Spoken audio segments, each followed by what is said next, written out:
हरि ओम।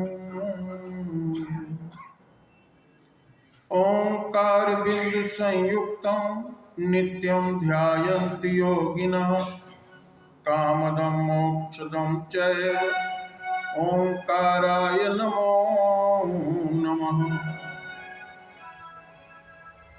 गुरुर्ब्रह्मा गुरुर्विष्णु गुरुर्देवो महेश्वरः गुरुर्साक्षात् परब्रह्म तस्मै श्री गुरुवे नमः।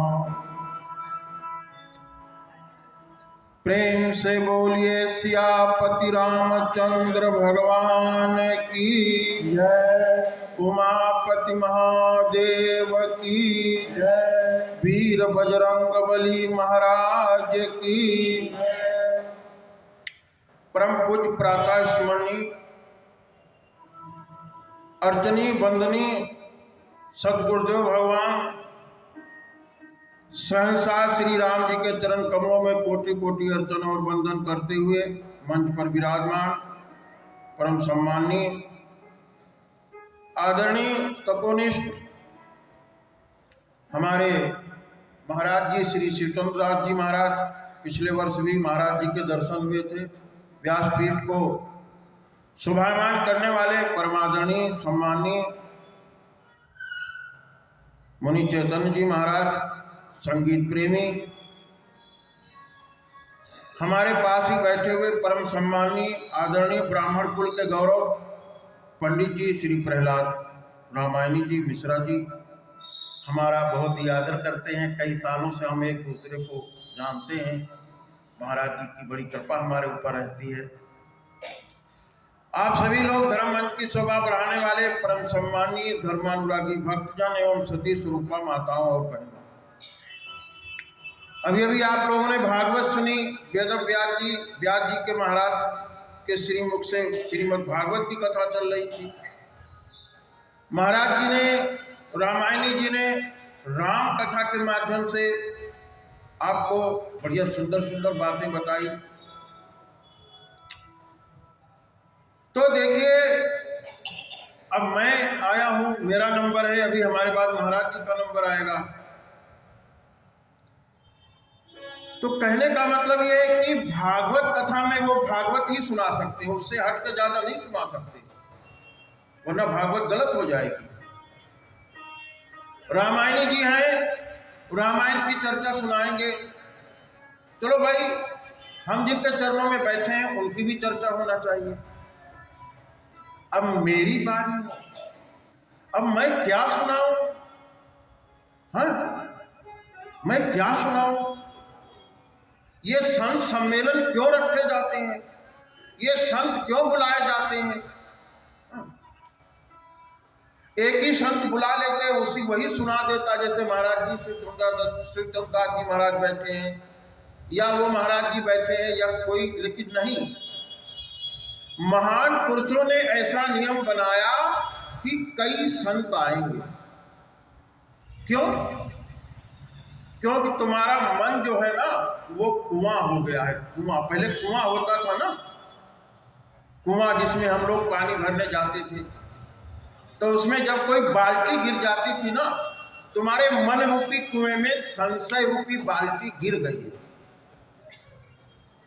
तो कुआं से बाल्टी निकालने वाला कांटा देखा है तुमने?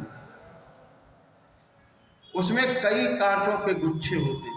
विचार करो, अगर एक ही कांटा से वो बाल्टी निकाली जाए तो क्या कभी निकलेगी? नहीं निकलेगी। तो इसलिए आपके यहाँ कई संत बुलाए जाते हैं। जब संत सम्मेलन होता है तो कई संत बुलाए जाते हैं। हाँ, पता नहीं कौन से महान पुरुष की वाणी तुम्हारे ये जो कुआं में दलदल हो गया है ना, गीता जी के दूसरे अध्याय में है कि ये मोह रूपी दलदल, तो तुम्हारे मन रूपी कुएं में जो दलदल हो गया है ना, पहले जब कोई बाल्टी गिर जाती थी तो बीच वाले कुआं, गांव वाला जो कुआं होता था, उसमें बड़े बूढ़े कहते थे बड़ा दलदल है। अगर उसमें बाल्टी रात भर रुक गई ना तो सवेरे किसी न किसी को घुसाना ही पड़ेगा, तभी ये निकलेगी। तो ये जो मन रूपी कुएं में जो मोह रूपी बाल्टी गिर गई है दलदल में, इसको निकालने के लिए एक संत की नहीं, कई संतों की आवश्यकता पड़ती है। इसीलिए ये सम्मेलन रखे जाते हैं, वेदांत संत सम्मेलन। हाँ, आइए हमारे साथ ही मिलकर के भगवान के नाम का कीर्तन करेंगे। श्रीमन नारायण नारायण नारायण, श्रीमन नारायण नारायण नारायण, भगवन नारायण नारायण नारायण, भगवन नारायण नारायण नारायण, लक्ष्मी नारायण नारायण नारायण, लक्ष्मी नारायण नारायण नारायण, भगवन नारायण नारायण नारायण, भगवन नारायण नारायण नारायण। प्रेम से बोलिए श्री लक्ष्मी नारायण भगवान। भगवान की जय। मानव का शरीर मिला है, बिनु सत्संग विवेक न होई, राम कृपा बिनु सुलभ न। विवेक माने ज्ञान। हमारे जीवन में ज्ञान का होना अति आवश्यक है। श्रीमद् भागवत हम क्यों सुनते हैं? क्योंकि श्रीमद् भागवत को सुनने से वो उसके जो बेटे थे ना ज्ञान वैराग, वो जवान हो गए। आप लोग भागवत जी में एक कथा आती है, स्टार्टिंग में ही है भागवत जी के महात्म्य में, कि एक सुंदर युवती है, वो बैठी है, रो रही है। उसके पास बूढ़ी जर्जर अवस्था में जो पुरुष है वो कौन है? ज्ञान और वैराग। तो ज्ञान और वैराग बूढ़े हो गए हैं, वो जर्जर अवस्था में हो गए हैं। भैया जी बजाना नहीं, मत बजाओ, अभी बजाना नहीं, जब कहें तब बजाना। ज्ञान और वैराग, वैराग नहीं है तुम्हें। हम एक जगह गए तो वो कहने लगे महाराज वेदांत की चर्चा सुनाओ। हमने कहा अगर इतने तुम वैरागी होती ना, एक महिला ही थी, तो हमने कहा किसी पोता को संस्कृत पढ़ाती। अगर इतनी तुम ज्ञानी होती, तुम्हारी जिंदगी बीत गई वेदांत सुनते सुनते, अगर तुमको इतना ही ज्ञान पैदा हुआ होता तो तुम किसी पोता को, भतीजे को कोई किसी विश्वविद्यालय में संस्कृत से आचार्य करवाती। वो तुमको बेडरूम में बैठ करके तुम जो ग्रंथ कहती वही ग्रंथ सुनाता। तो ज्ञान तो तुमको हुआ नहीं, तब तो तुम न तुम्हारी बहुओं ने सुना, न बेटियों ने सुना, न लड़के ने सुना। अब तुम्हारी जब कमर झुक गई है, जब तुम्हारा 62 साल की हो गई हो, तब तुमको ज्ञान चाहिए। बुढ़ापे के वैराग को वैराग नहीं कहते हैं। अखाड़ों में जाओ, जो 16 साल से 28 साल के 22 साल की महिलाएं हैं ना, उनसे पूछो सीने पे हाथ रख के, वैराग क्या होता है, ज्ञान क्या होता है? हाँ? और हमने कहा ये तो ज्ञान की बात रही, और वैराग भी तुमको नहीं हुआ। अगर तुम्हें वैराग होता ना, तो तुम ऐसे कपड़े पहने बैठी होती जैसे वो सोफा सेट पे बाबा जी बैठे हो पहने, जैसे ये बैठे। क्योंकि व्हाट इज वैराग? वैराग क्या है? What is knowledge? ज्ञान क्या है? हम सभी कहते हैं ब्रह्म सत्यम जगत मिथ्या, मैं शरीर नहीं हूं, सभी लोग कहते हैं। लेकिन क्या कभी इस विषय में सोचा है मैं शरीर नहीं हूं?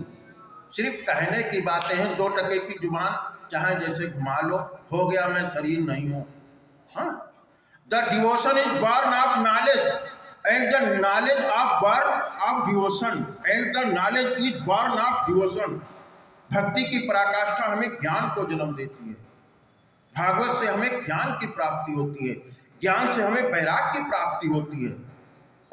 और जब ज्ञान, खाली ज्ञान, छूछा ज्ञान, जिसे हमने धारण नहीं किया, और हम हल्ला मचाते घूम रहे हैं कि एको ब्रह्म द्वितीयो न अस्त, एको ब्रह्म द्वितीयो नास्त। किसने कहा था? मीरा वेदांती थी। लोग कहते हैं कि मीरा जो है भक्ति वाली थी, भक्ति मार्ग को चलने वाली थी, कृष्ण की उपासक थी। लेकिन मीरा जो है वो वेदांती थी। उसने अपने जीवन में जैसा अनुभव किया ना कि मैं शरीर नहीं हूं, तो उसने वैसा ही भजन लिखे, हाँ? एक मंचला था ना वृंदावन में, पहले वन माने जंगल। पहले वृंदावन में एक बस्ती कम थी, जंगल ज्यादा था।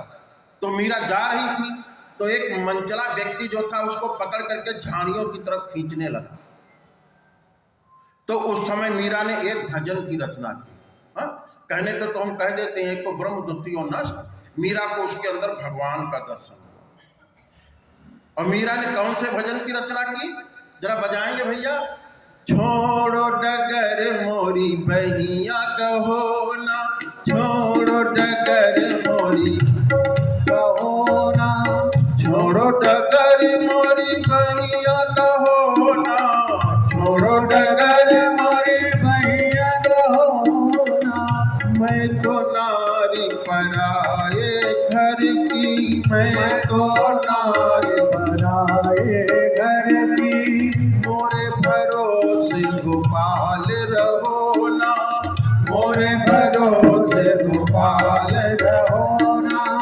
छोड़ो डगर मोरी बहिया कहो ना, छोड़ो डगर मोरी भैया कहो ना।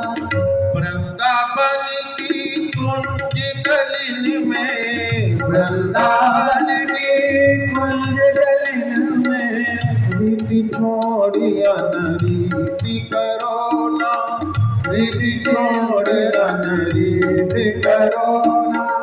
छोड़ो डगर मोरी बहिया कहो ना, छोड़ो डगर मोरी भैया कहो ना। जो तुम मोरी बहिया कहती हो, जो तुम मोरी भैया कहत हो, नयन जोरी मोरे प्राण हरो ना, नयन जोरी मोरे प्राण कहो ना। छोड़ो डगर मोरी बहिया कहो ना, छोड़ो डगर। मोरी भैया कहो ना। तो ये मीरा की बातें हैं। अच्छा, हम भजन बहुत अच्छा गाते हैं। महलों में पली बन के जोगन चली, मीरा रानी दीवानी कहाने लगी। बैठी संतों के संग, यानी वो संतों के पास ज्यादा बैठती थी। रंगी मोहन के रंग, भक्ति में रंग गई। वो तो गली गली हरि गुना। लेकिन अगर कोई ऐसी बहू हमारे घर में आ जाए जो थोड़ा सुबह शाम किसी आश्रम में जाने लगे, किसी संत के पास बैठने लगे, तो माताएं क्या कहेंगी, आपस में खुसुर फुसुर करेंगी, घाट घाट का पानी पी के आई। हाँ? तो बड़ी परेशानी गुजरेगी। और वैसे हाँ भाई, मीरा बहुत अच्छी थी। मीरा एक ऐसी संत थी जो सशरीर भगवान के श्री विग्रह में समा गई। विस्तार से कथा आप लोग इन लोगों से सुन लीजिएगा। हाँ? मैं शरीर नहीं हूं, मैं आत्मा हूं। तुलसी बाबा को उनकी घरवाली ने काफी कुछ कह दिया था। वो उनकी जीवनी में आता है कि वो ससुराल पहुंच गए बरसात में नदी पार करके। तो आखिर में जब गए तो उसने कह दिया, जाओ, जितना हम इस हाड़ मास के चांद से प्रेम किया, इतना अगर भगवान से प्रेम करते तो तुम्हारी मुक्ति हो जाती, भगवान का दर्शन हो जाता। इसलिए तुलसी बाबा को वहीं से बैराग हो गया। इसलिए तुलसी बाबा की नजरों में स्त्री के प्रति कहीं न कहीं से द्वेष बना। तो उन्होंने रामायण में महिलाओं के प्रति कहीं कहीं बहुत गलत शब्द लिखे, जैसे ढोल गंवार शूद्र पशु नारी, सकल ताड़ना के। हमारे मामा मामी को हफ्ते में एक दिन पीट दिया करते थे। तो हमने एक दिन मामा से कहा, मामा ऐसा क्यों करते हो? तो कहने लगे, भैया रामायण में लिखा है। तो हम कहें, कहाँ लिखा है? ए भगत, थोड़ा पास से खींच लो, उतनी दूर से नहीं, थोड़ा यहाँ से खींचो, 3 लोगों की दूर से नहीं, पास से खींचो। हाँ, मेरी तरफ मुस्कुरा के खींचो जरा। हाँ, तो मामा ने कहा, भैया रामायण में लिखा है 8 दिन 10 दिन जरूर स्त्री को पीट देना चाहिए। हमने कहा, कहाँ लिखा है? अरे कहने लगे, तुम आखिर हो तो बाबा हो गए, तो कहो तो हमारे हाथ नहीं फैलाए गए। सुंदर कांडम लिखा।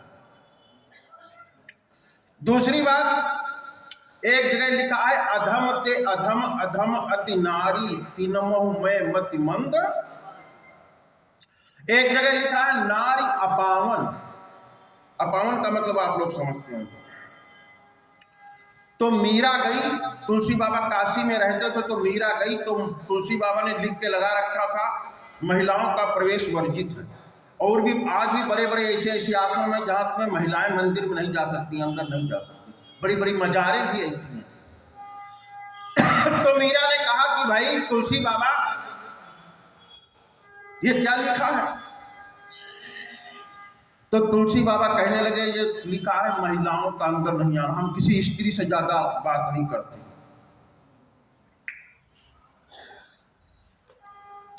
तो महिला वो मीरा कहने लगी आज मैं धन्य हो गई दूसरे पुरुष के दर्शन करके। मैंने तो आज तक एक ही पुरुष को जाना था, परम पुरुष। तुलसी बाबा की आंखें खुल गई, उन्होंने प्रणाम किया और रामायण में लिखा सी राम मैं सब जग जानी करो प्रणाम जोरी जुगर। एक गिलास पानी दिलवाना यार, मेरा मुंह में सूखने लगा, पानी एक गिलास देना। माइक में जो है थोड़ा वेट ज्यादा है। दूसरी बात, काफी समय के बाद तुलसी बाबा को ये बात बहुत अच्छी लगी और काफी समय के बाद तुलसी बाबा के मन में ये भाव जगा कि चलो भाई मीरा से मिलना चाहिए,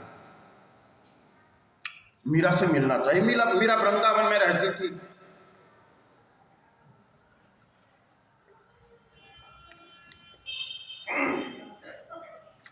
तो तुलसी बाबा मिलने के लिए चले।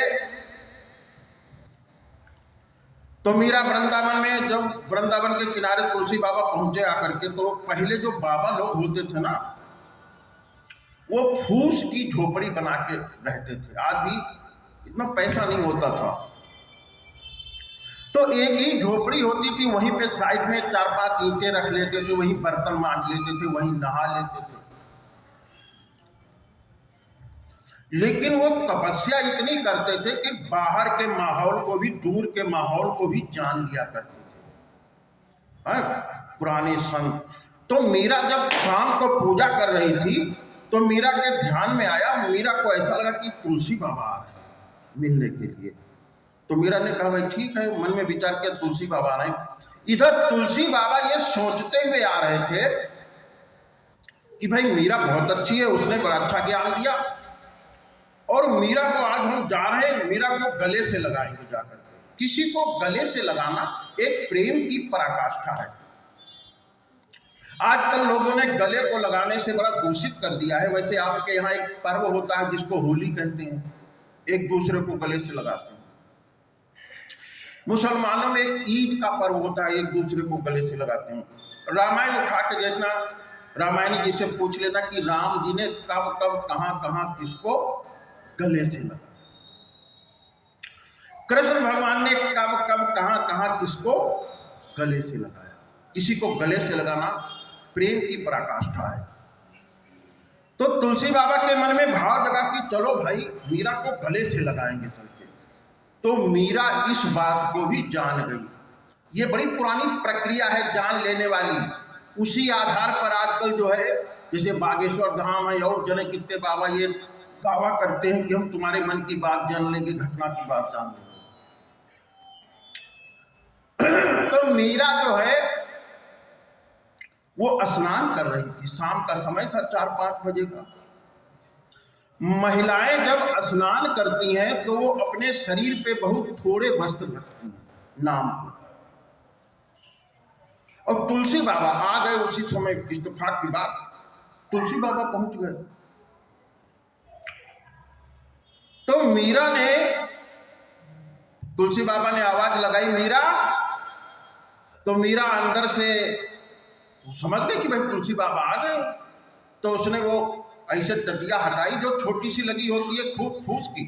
अब एक पर्दा पड़ा था, वो पर्दा हटाया और मीरा सामने खड़ी वैसे भीगी हुई।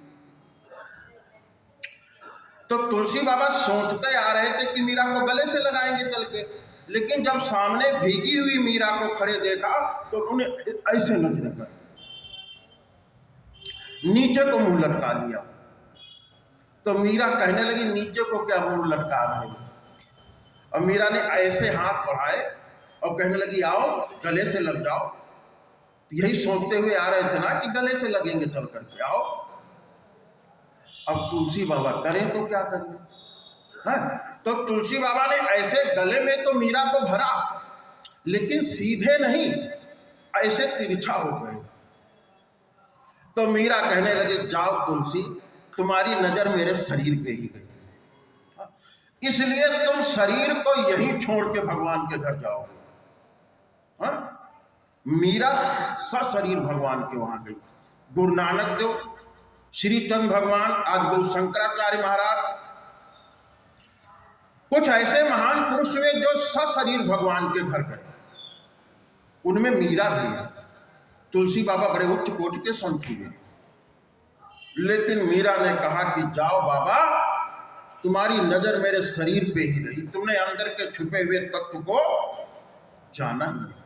इस दृष्टांत को सुनाने का मतलब यह है कि खाली कहने से काम नहीं चलेगा, मैं शरीर नहीं हूं, मैं शरीर नहीं हूं, मैं आत्मा हूं। उसके बारे में विचार करना होगा, सोचना होगा, और हमें अपने संतानों को अच्छे संस्कार देने होंगे।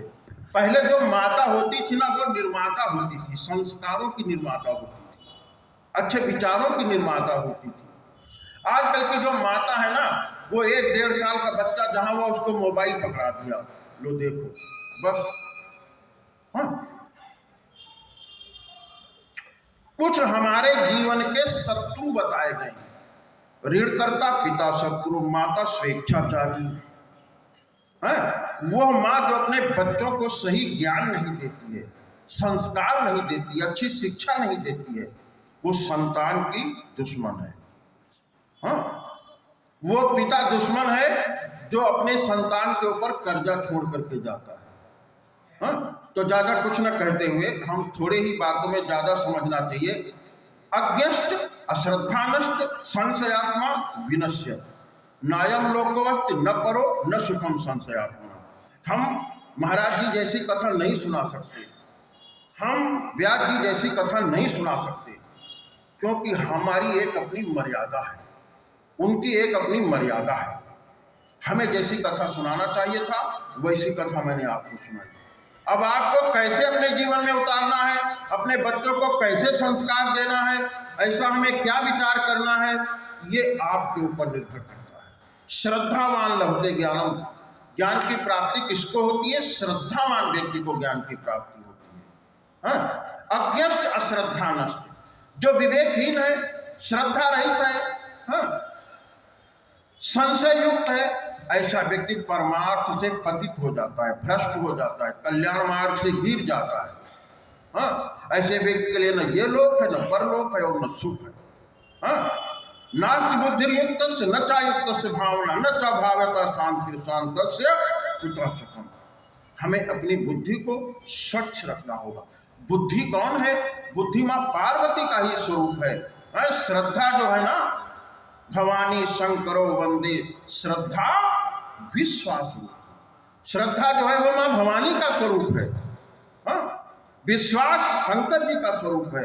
तो परम पूज्य सद्गुरुदेव भगवान के चरण कमलों में कोटि कोटि अर्चनों वंदन करते हुए, महान पुरुषों का बड़ा एहसान, बड़ा प्रेम स्नेह यूं ही बना रहे, और पदाधिकारियों का और आप सभी का बहुत बहुत धन्यवाद देते हुए, श्रीमन नारायण नारायण नारायण,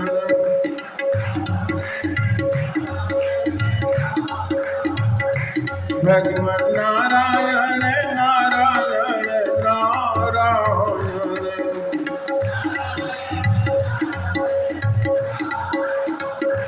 बोलो श्री राम जय राम जय जय राम।